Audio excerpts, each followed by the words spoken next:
Hi, I'm Mike Hudson at the Museum of the American Printing House for the Blind. Our mystery object this week is a Todd's improved Edison Mimeograph Typewriter. Now, the original Edison Mimeograph Typewriter was not actually invented by Thomas Edison, but instead by office equipment giant Albert B. Dick, designed to make the stencils used in an Edison mimeograph machine. Now, a mimeograph was used to make copies of documents. Look it up on YouTube if you want to see one.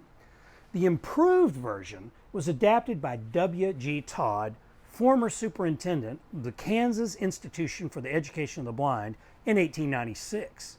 Todd added this keyboard with the raised letters and some other improvements.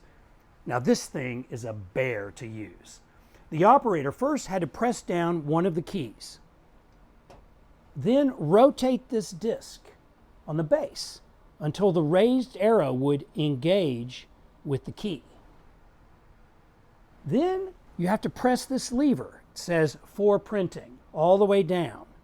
That's going to raise a plunger that engages with a hammer that types upwards onto the paper that is wrapped around the paper roller.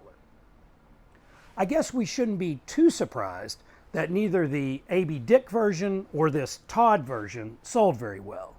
But it's an example of how useful typewriters and later computer keyboards would be for people that are blind or visually impaired.